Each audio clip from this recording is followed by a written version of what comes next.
Welcome to Download Success, a weekly podcast where business owners sit down with other business owners and discuss life, strategies to manifest success, and the ugly truth of running a company.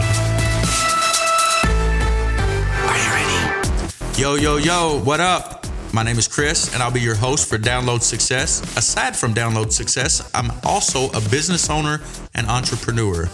Sole business owner of Cornerstone Masons here in Central Kentucky area, where we design and build custom masonry.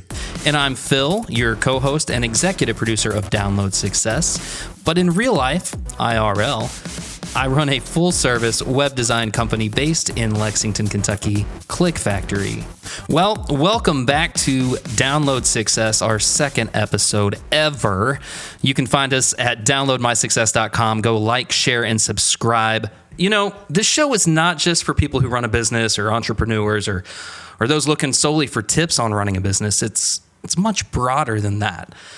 Download Success is a show for anyone who is looking to improve their life in areas like work, family life, finance, relationships, really any major aspect of your life.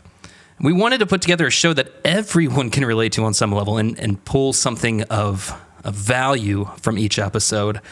We called the show Download Success because each episode we're diving into different parts of life and how to be more successful in everything we do, not just in business, but with family life, friends, hobbies, spirituality. Today we've got a really special guest. This guy's been nominated for Home Inspector of the Year through ABC Channel 36. Not only that, he's got over 200 reviews on 206, Chris. 206 reviews. 5-star reviews too. Unfreaking believable. We're excited. We're excited to hear his story and his journey. Previous law enforcement and military, so he's got a background to where I'm sure he's seen some crazy things, and he's here to share some of that story with us. Everybody, Steve Roberts of R2 Home Inspections. My name is Steve Roberts. I own R2 Home Inspections, and also own a company we just started. It's called First Choice Trailer Rentals. A little bit about, I've been in the home inspection business for about 3.5 years. So, and then prior to that, like you said, I was prior military. I did 4 years active duty, and then got out. Like every other military guy, like, what are you going to do when you get out? No idea. So I was just kind of tried college a little bit. Wasn't my thing. So my dad he used to be a state trooper. So I got to talk to him. I said, hey, how to get into law enforcement? He kind of explained that process to me and went through it. Applied for Lexington Police Department. Out of 2,500 applicants, they hired 32 of us. Nice. So, got blessed there. It's pretty high odds to get hired, but I think the military helped me out a little bit, and just not necessarily not getting in trouble, but not getting in the wrong trouble that allowed me to get a little bit ahead of everybody else. And then I did that for about 10 years. Around 2015, I had my son in 2014. 2015, we didn't have any family in this area, so I'm from Western Kentucky, originally Glasgow, so we moved back to that area. I resigned, moved back to that area, joined the police department there for 6 months or so. Wasn't paying as well, so found another job. Anyway, long story short, ended up moving back up here to the Richmond area, Lexington area, and started teaching at Department of Criminal Justice at EKU. Nice. Teaching police officers. COVID came around, things kind of changed a little bit. They didn't need my position anymore there at DOCJT, and I was already doing home inspections part-time. Decided, okay, well, let me try to do this full-time. Started going out marketing. So end of January, beginning of February, started marketing, going to real estate offices, put my face out there for the business. And then all of a sudden, COVID hit. Everything shut down, March 2020. So my first year as a part-time inspector, I did 29 inspections. And then I had like a month of marketing, a month of going out and put my face out there. Then COVID hit. Still got a little bit of marketing stuff going on, some open houses before they completely shut everything down. So that was a little bit of a struggle. So that year I learned a whole lot about social media and how to market on social media.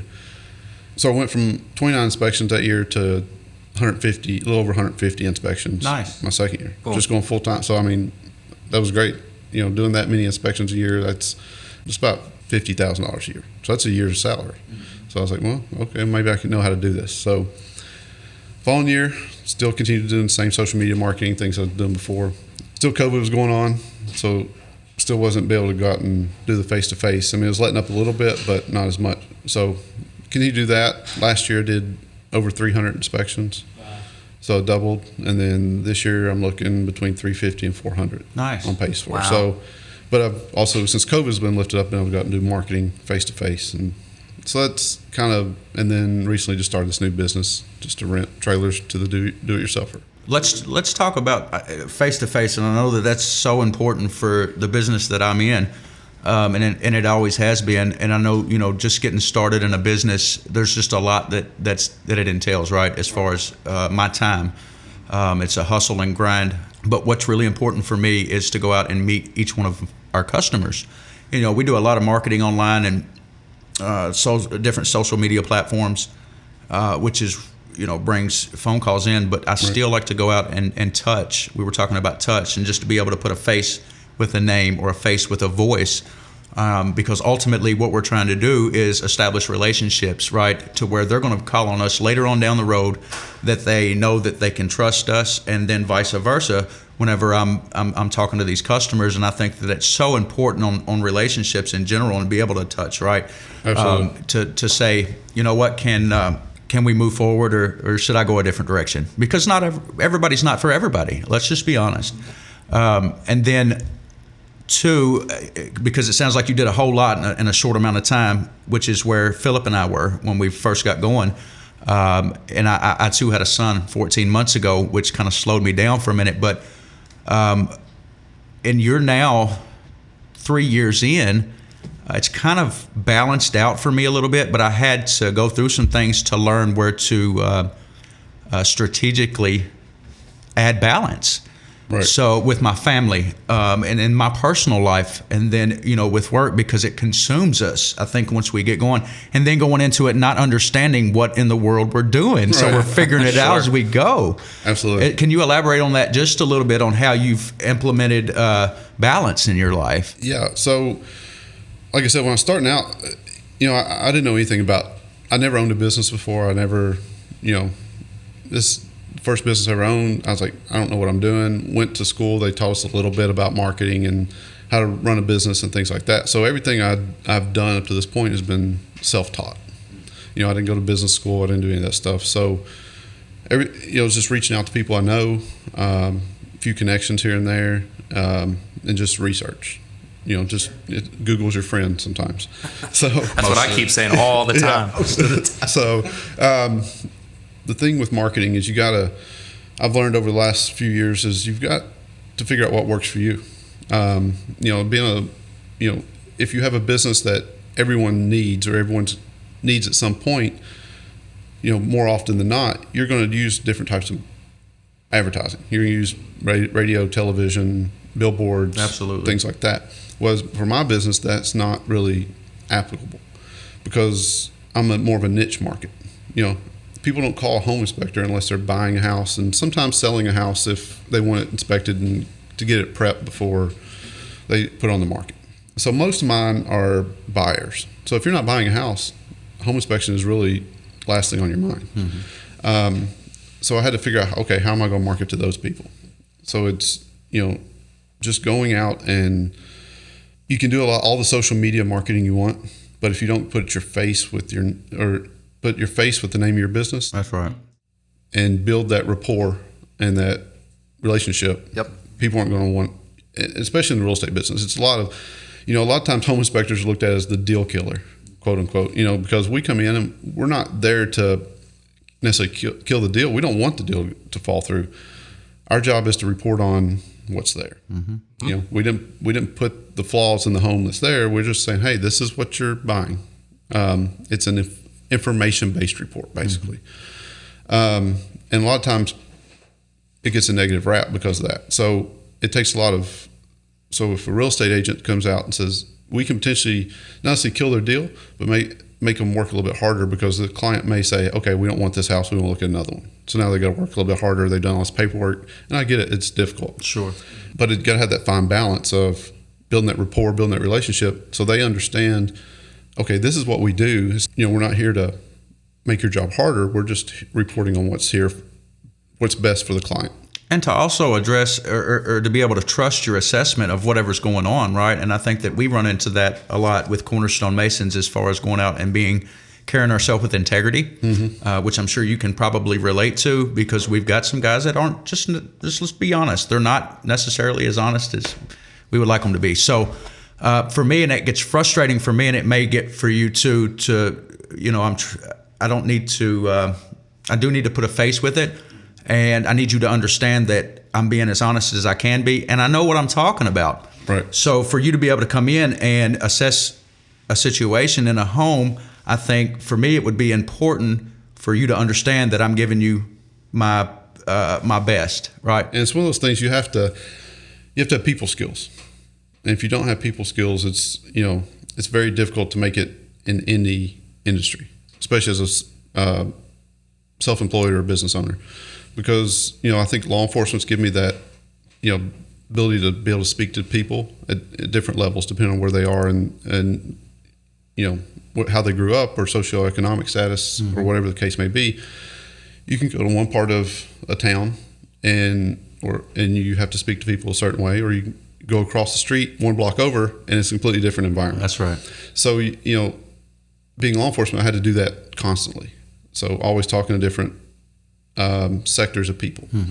If you can articulate things and explain things to people very well, because it's a tense time when I go in and I inspect a house, believe it or not, people are very anxious and tense. Sure, I can imagine. Yeah. So what my report's going to say, and that's on the realtor side, that's on the buyer side, that's on the seller. Everybody's tense because they're like, my report can make or break something. I learned real quick. The first thing I even say before I even start talking to anybody about a report. So, a lot of times people come to the end of the inspection, I talk to them about my findings and what, before they get the report.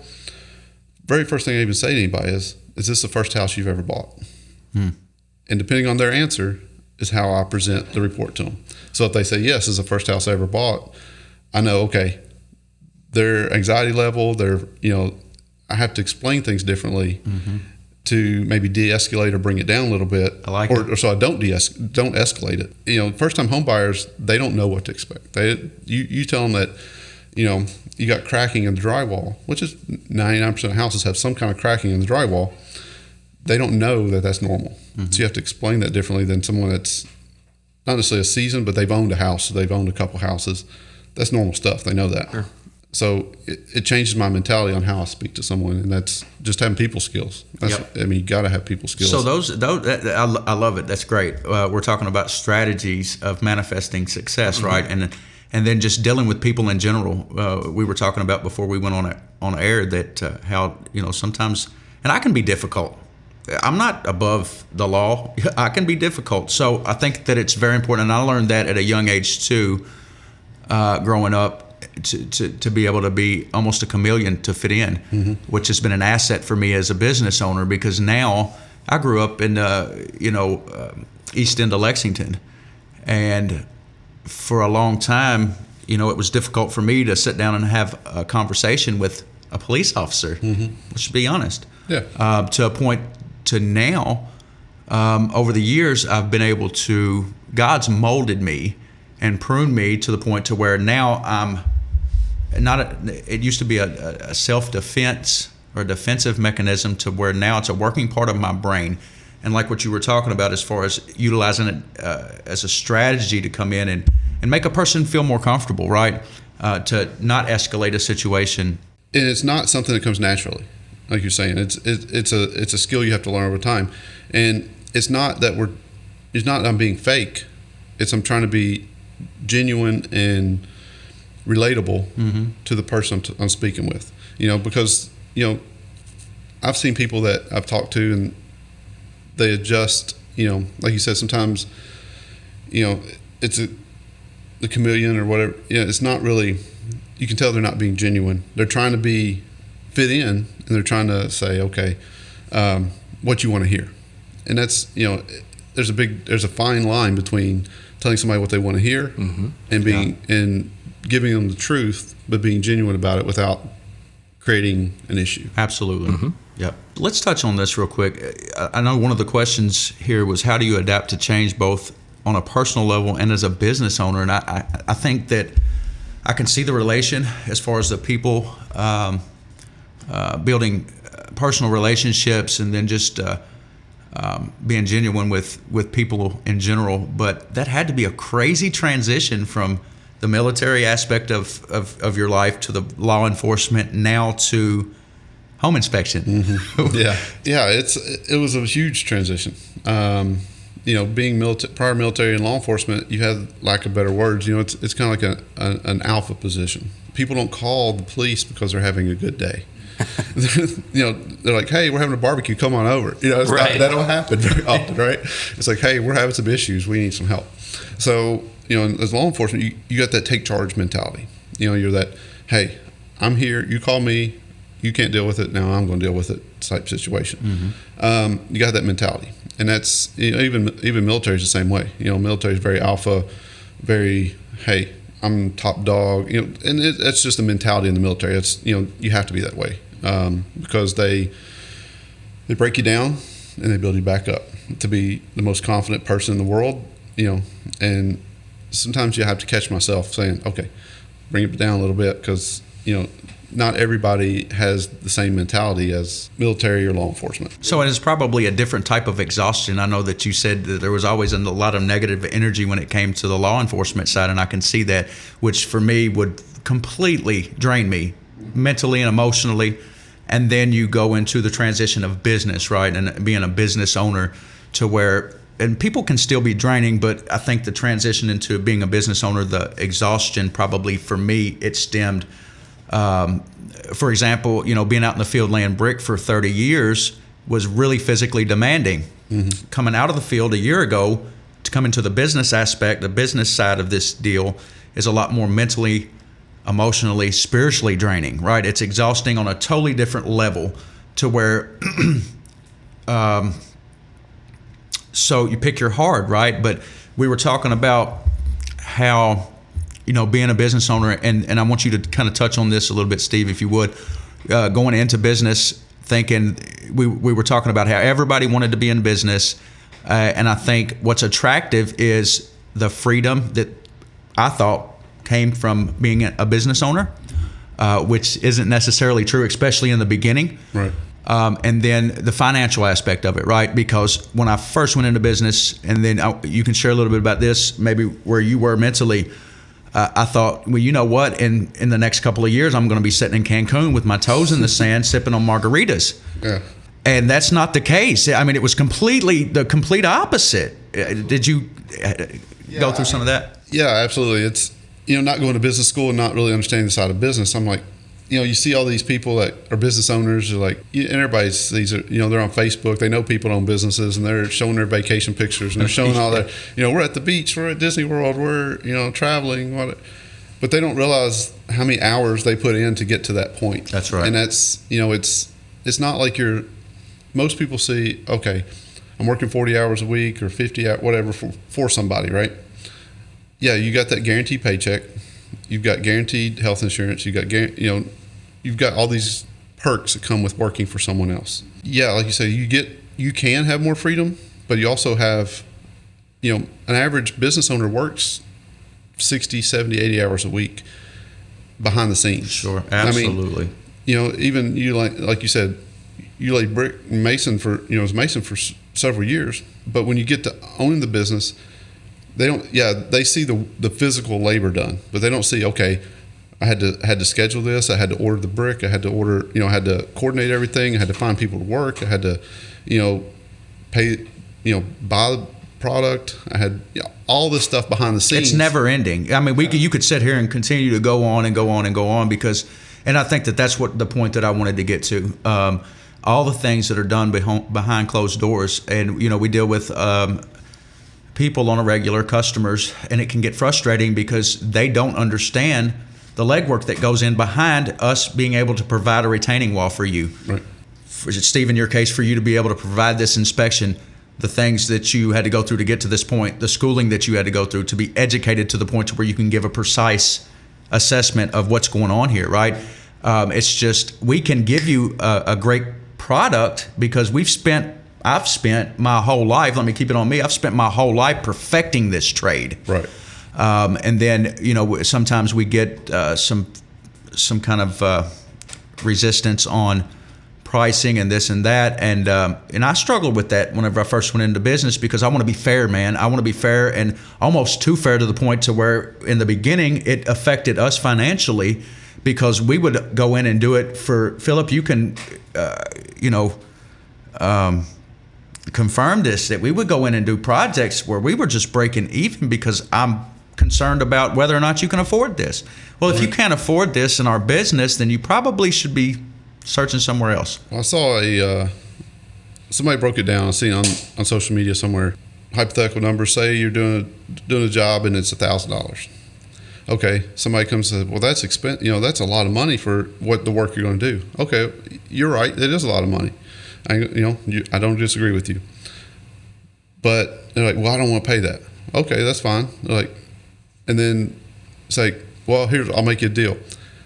I'll show you how to do it, and you can do it yourself. And they're like, okay, we'll do that. Okay, you pay me $25 an hour. I'll show you how to do it, and then it's going to take about 4 days to do the project or whatever. So you pay me $25 an hour, 8 hours a day, whatever that adds up to. And then they're like, okay. They're like, okay, deal. So they're like, okay. Well, you're going to need this tool. You're going to need all these tools. Right. You're going to need, and then you're going to have all this time to do it, and you're going to take off work, and you're going to have to do all this. So then they're looking, so you got to buy these materials too. You got to spend $500 in materials. You got to spend $300 in tools. And then you can't. Oh yeah, you can't do this project unless you go get a permit. Oh, you can't do this project unless you get a license. You can't. And then it starts adding up, and then you start breaking it down by dollars. They're like, well, I don't have time to do all that. It's like, well, okay, well, you can use my tools, but you can rent them. You can do all this. I'll rent you my tools. You can do. They break it down. They're like, well, and they're like, I just don't have. It's too expensive. So when you break it down like that, in the years, just experience. The knowledge, because you're paying for that knowledge. You're paying for that experience. You're paying for the. They don't realize. Okay, well, I had to spend. I've got $5,000 for the tools I've got to use, or it's $1,000 project, but I've got $500 of it's material, or whatever the case may be. And you're not expecting people to pay for your tools or all that stuff, but they are paying for your knowledge, your experience, what you bring to the table, and just who you are as a person. That's right. So, and then the sacrifice, and I think that you can't put a price on time, and that's what I had to come to the understanding of. When this has been a learning process for me. I understand that I don't know jack squat, and I learned something new. I know a little bit, a very, very little bit about a whole big bunch. This time that I've wasted, I'm 42 years old. I've got a 22-year-old daughter, and the name of this podcast is Download Success, and we get to go into. What does success mean to me and what does success mean to you? And success for me, and Philip and we've kind of touched on this, is, I've wasted a lot of time away from a 22-year-old daughter that I'm just now starting to rebuild a relationship with because I was so self-absorbed and consumed with so much other stuff, whether it was laying brick or whatever. This time that I take away from what should be the most important part of my life, which is my family, the people that I love and the people that I hold dear to me. That time that I've got a 14-month-old little boy, you can't put a price on me having to leave this house and go out here and lay a fireplace for you that I have to spend away from my son. So when I talk about success today, and I've touched on it's the freedom to be able to take everything that I've learned and utilize that in a business aspect, and spend that time with the people that I love and hold dear to me. And we touched a little bit about balance in the beginning of this podcast and how important it is for me. And I'm sure that you're a father. 2014, I think, was when you said. And so to to be a father, and I'm sure there has to be some people that can understand and relate to that, the time that we have to spend away from our family and the people that we love to go out here and provide a roof over their head and food in their belly. I don't know if you can relate to that or not. Yeah, I can. I mean, it's, I'm 43, but for 40 years of my life, I worked for someone else. Mm-hmm. And, you got off at a certain time, you knew your schedule, everything's pretty straightforward. So you knew when you were going to be able to spend time with your family and, build those relationships and do all that quality time you're supposed to do. Well, as a business owner, it completely changes. And you gotta, it's a whole different, you gotta figure out the strategy to be able to spend that quality time. That's one perk of being a business owner. I guess it's a double-edged sword, because you want to be successful as a business. You want to strive and do great for your family and provide for your family and do all that stuff. But if you're not aware of it, it can, like you said, it can overtake most of your life. Absolutely. So you have to figure out how to reel that in a little bit to say, okay, this is family time, this is business time. And, if what I did, a couple years ago is I have inspection software that I do all my scheduling through.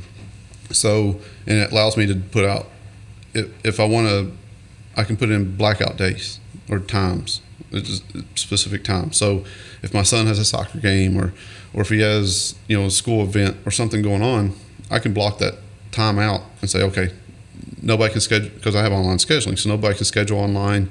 Nobody can, and it populates on my calendar on my phone. So if someone calls me and says, hey, I need a home inspection, I can look at my calendar before I do anything and say, nope. And the beauty of it is I don't have to say, no, I can't do that because my son has a soccer game. I can say, I'm not available at that time. That's right. And being able to schedule when I can do inspections, when I can't do inspections, because I don't have my son all the time. He's with his mother half the time. So I have to split time between that. So any time I do have with him is important to me, and I'll always block those times out. So I don't schedule anything when I have him. I keep it, everything gets pushed. Good for you. So, that's, and that's, like you said, to be successful, you have to have both of those. At the end of the day, if for some reason your business isn't successful or something happens, your family's still going to be there. That's right. So you got to make sure that you keep that, because when you're 60, 70 years old and you're ready to retire, and your kids won't talk to you because they don't even know who you are because you've worked your entire life and not spending time with them, you're going to look back in your life and you're going to be like, man, I've seen a lot of business owners that will buy their kids stuff. Mm-hmm. Your business is successful, you got a little bit of money, you're buying kids things. Most people don't remember what they got, material stuff. It's about quality time. Absolutely. It's about building those, core memories. Perfect example, when I don't remember what probably every birthday I've ever had. I don't remember what I got for my birthday or Christmas, all that material stuff they put on the tree and all that. I couldn't tell you. I mean, I could probably tell you a few things, but majority of it, I couldn't tell you what I got.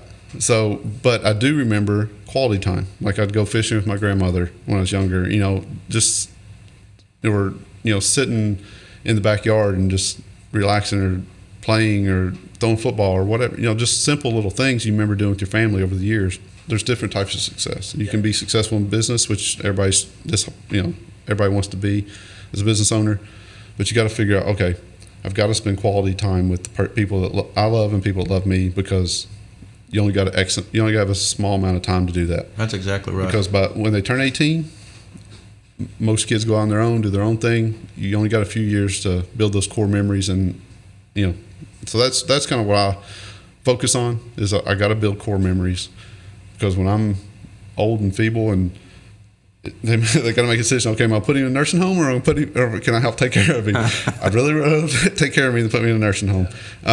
Because if they don't have any memories of you or don't care about you like that, you're probably going to a nursing home. Sure. And it all comes down to, you have to remember why you started the business in the first place. And I think all three of us can agree that we started the business not for ourselves, but for our families. Right. And for other people, to help other people and to be there for other people. So yes, it is a double-edged sword because we love what we do. It's our baby, if you want to call it that. I know from personal experience, I can overwork very easily. I'll catch myself working late nights, sometimes, pulling all-nighters to finish a website for a client, which from time to time is okay. But I've had to put limits. I had to set alarms on my phone to stop working because I will lose track of time. Yeah. And it goes back to that. What's the whole point? We're doing this to spend more time with our families and to be there for our families. So it is it's hard. It is hard. Yeah. I think, too, just piggybacking off of what you were talking about when we initially started this conversation of being in law enforcement and how people will call for you guys to come out because there's always something negative for the most part. Right. I mean, a large percentage of the time is because there's some negative stuff going on. And I know going into business for myself and now being a brand new daddy to this little guy, I want to be able to leave this world a little bit better than I found it. So this time that I get to spend with him and these core beliefs that I get to instill into him, and to give him some of this knowledge that I've retained over the last 42 years so he doesn't have to make the same mistakes that I do. And then to go out and to provide more opportunity, I think, because I wasn't given that opportunity, which is why this is so important for me now. I didn't understand that going into this, like you said, Philip. And my whole perception of being a business owner has changed. We talked about this on the last podcast of what success is.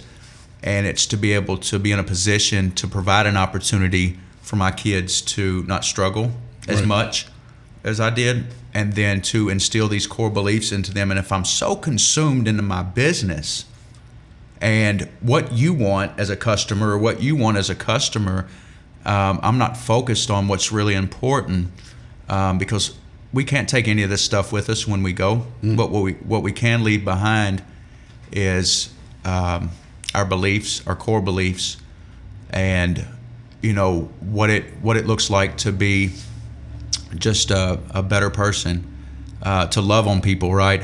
To be able to be kind and loving and caring and concerned, and not utilize people as a doormat that we just wipe our feet on. And I think that that's so important for me to leave behind for my children.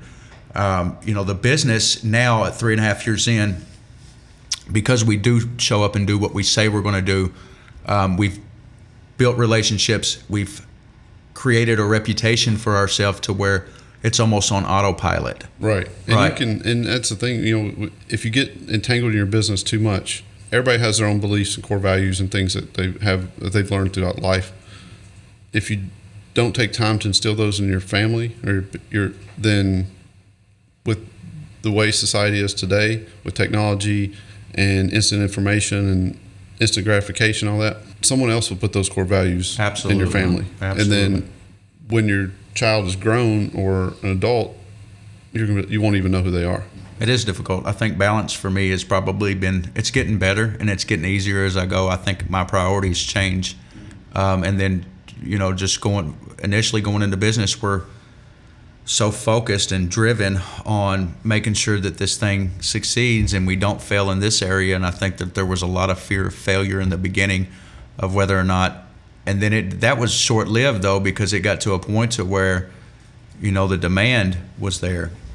And, if we show up, like I said, do what we say we're going to do and do quality work, that's going to sell itself. That's the greatest marketing tool that I found, Philip. Philip does a wonderful job. He's my ace in the hole. He's my go-to man for anything marketing, just because he takes a lot of pride in what he does, and he's really good at what he does. He's a perfectionist, and what's happened is that combined has created a business that, I never dreamed in a million years that I'd be where I'm at in 20 years, let alone 3. God's blessed us by just being available. Right. Because His grace and mercy, I'm so undeserving for where I'm at, but He's seen fit to put me in a position. And all I had to do was show up and make myself available. And there was a lot of work. That's like what we were talking about as far as the business aspect is concerned, and people not seeing what's going on behind closed doors. There's so much healing that was involved, and I don't know. You were in the military and the law enforcement. I'm sure you've seen some crazy stuff. Mm-hmm. The lifestyle that I lived, I've seen some crazy things that I had to heal from, and almost train my mind not to be resentful, right, and just torn and damaged. So there was a healing part of this psychologically that I had to go through to prepare me to be an effective business owner. I don't know if that's the right word or not, and effective, but to be able to love on people and care genuinely about the service that I'm providing for this person. As a business owner, you have to set expectations for people. Because I've had companies that come out and done work, and I had certain expectations for stuff to be done, and they had different expectations. We didn't communicate very well. Mm-hmm. But as a business owner, I made it, I always explain to people, this is what you're getting. This is, these are things we can do. These are things we can't do. This is what I can look at during a home inspection. This is what I can't do.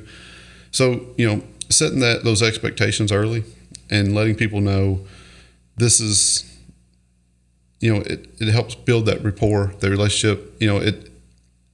Not really, it's not that I want people can trust me or not trust me. Sure. It is what it is. But I'm going to be honest with them. I'm not going to sugarcoat anything. I'm not going to say, oh, we'll do this and we can do that. No, this is black and white, what we can do and what we can't do. And I think people respect that. I think if you show them, or if you explain things up front and you say, this is what we're going to do, and they will reciprocate that. It'll make them feel more comfortable. It'll make them, this is a real person. They're talking to me like a real person. This is, it's a real conversation. Mm-hmm. So, and it's just one of those things you have to, and when I started my business, I said, okay, I look at it from a consumer perspective.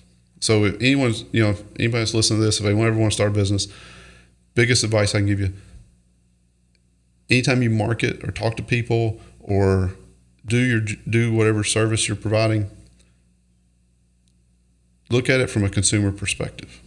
If I was buying this product, or if I was going to use this service, or if I was going to have masonry work done or a website built or a home inspection done, how would I want to be presented with this information? Absolutely. Because if, and I think that's one of the keys to success, is because we've all met people out there in businesses that don't know how to talk to people, that aren't articulate, don't know how to explain things or set expectations.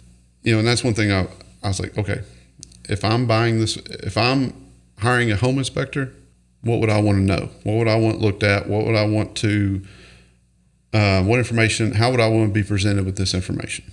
And it's not like I don't have a product. I'm not selling anything. Mm-hmm. I have to sell myself as a person. A service, sure. Yeah. So and I'm like, okay, it's not like I have a t-shirt or a hat or, I'm not selling a car. They're not getting anything physically from me. They're not even getting a physical report. They're getting an electronic report emailed to them. So I'm like, if I was in their shoes, how would I want someone to explain this information to me? And that's the biggest thing. You got to figure out your audience. And if you don't know your audience, you're not going to be successful. And that's business and life. Well, and that goes back. So Chris and I were talking a couple weeks ago, maybe a couple months ago now, especially when it comes to social media, and we're posting things for our businesses. You've got to identify who your target audience is, one person. You've basically got to draw out who this person is. Right. One person. So when you're posting something on social media, it's almost like you're talking to that one person, not a group of people. Even though there's going to be hundreds of people seeing your post, you got to present it like you're talking to one individual person. And make it personal. Exactly. Make that personal, even on social media. And it's so hard to do on social media. In person, it's a breeze. I feel like you can have conversation all day long, but when you get on social media, it's just like a whole different ballgame. It's like text. If somebody will text you something and it might be innocent, but you read it, it depends on how you read it. It might be innocent, but in their mind or your mind, it comes off harsh or something, and you're like, it's very, like you said, it's a fine line of, you want to make it personable, but you also don't want to offend anybody. But then you're like, I can't control how people read it. The psychology behind business is a totally different ballgame, right? And just being able to interact with people, and Philip and I have discussed this, and the way that I want you to receive what I'm trying to tell you. But I agree as far as, text, if you don't put the right punctuation, and even if you do put the right punctuation in there, I'm probably still going to take it another way. It depends on where I'm at that moment in my life and what I had to deal with the night before. So. Well, yeah, I mean, I can relate to that very well. This past week, I was having an interaction on Facebook with some people I was trying to get on the show. And the conversation, we were just commenting back and forth, and the conversation was great. And then I made a joke. I was doing play on words with what their business was, and then the conversation just stopped. I was like, oh no, did they read it the wrong way? Like it was supposed to be funny. Yeah. And then I heard nothing back, so I just left it as is. You made fun of their business? No, I didn't make fun of their business. I was using play on words like, you need to come on our show. You need to, yeah. But using like word, like they're an optometrist, so I was using like EYE. Stupid stuff like that, trying to be funny, and then we never know where people are in their life, man. And I think that's for me. I try to put myself in other people's shoes and just be receptive to who they are and where they came from. And sometimes, there's a thin line there because sometimes you can. Everybody's not for everybody, right? Plain and simple. So. We always ask a couple of questions at the end, just to kind of get a feel for. That's what we want to do, man. Is just to give our listeners some information and maybe some ideas on how they can be successful. And a lot of these newer business owners, and I'm still a new business owner, man. I'm 3.5 years in. I'm new, man. I am too. Right there with you. I love being able to sit down and talk to you, and just get some feedback on some of the obstacles that you've had to overcome and some of the things that you've implemented into your business. I love the fact that we can get a different perspective on business and family and add balance. But here's one of the questions I've got for you, Steve. If there was one thing you could tell your 20-year-old self at this age, what would that be? If I knew what I know now as far as running a business, I would have told my 20-year-old self, start your own business. Yeah. Because society's driven, go to high school, go to college, graduate college, get a job, so on and so forth, right? You don't realize it when you're younger, but as you get older, you become wiser, and you look back and you're like, yeah, people that told me all this stuff, they really knew what they were talking about, right? I would have started this business when I was 20 years old. Mm-hmm. If I would have started it 20 plus years ago, I probably still wouldn't be working right now. Sure. We probably, Yep. I'd probably be retired and be in my mid-40s and living on the beach like everybody thinks a business owner does. You'd be down there in Cancun That's next right. to me. That's right. with those margaritas. Yeah, that's right. And let somebody else do it. I'd probably still own the business, but I would have somebody else doing that everyday stuff, right? Yeah. That's the biggest thing is if you're young and you just don't know what to do, I would tell myself, just don't be afraid to take a risk. Mm-hmm. Don't be afraid to start a business. Don't be afraid to go out and do something to better yourself. There's nothing wrong with working for someone else. Don't get me wrong. I did it for 30 plus years. Yep. Take that risk, take that opportunity. That's basically what I'd tell myself when I was 20. Nice. I love it. Did we miss out on anything else that you wanted to cover? Do you have any final thoughts on just any final thoughts? Owning a business is not as easy as it looks.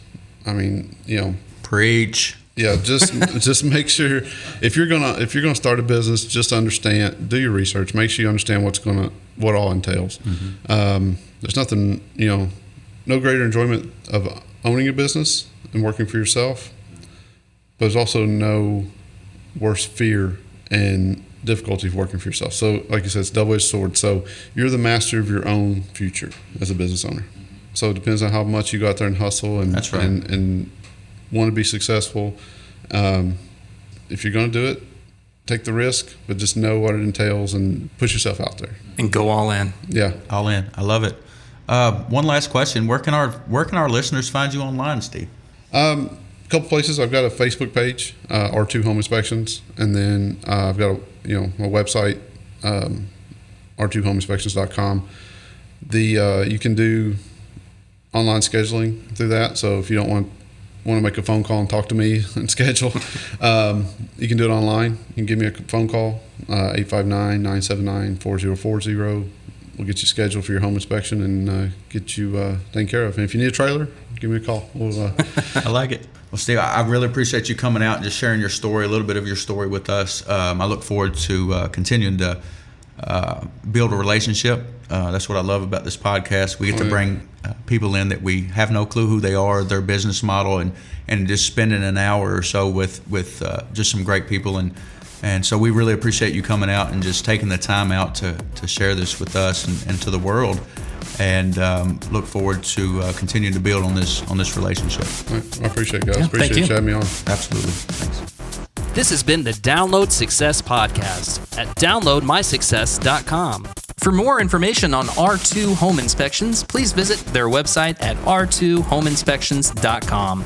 And be sure to subscribe to Download Success at Spotify, Apple Podcast, Amazon Music, or wherever you get your podcast. New episodes every Tuesday.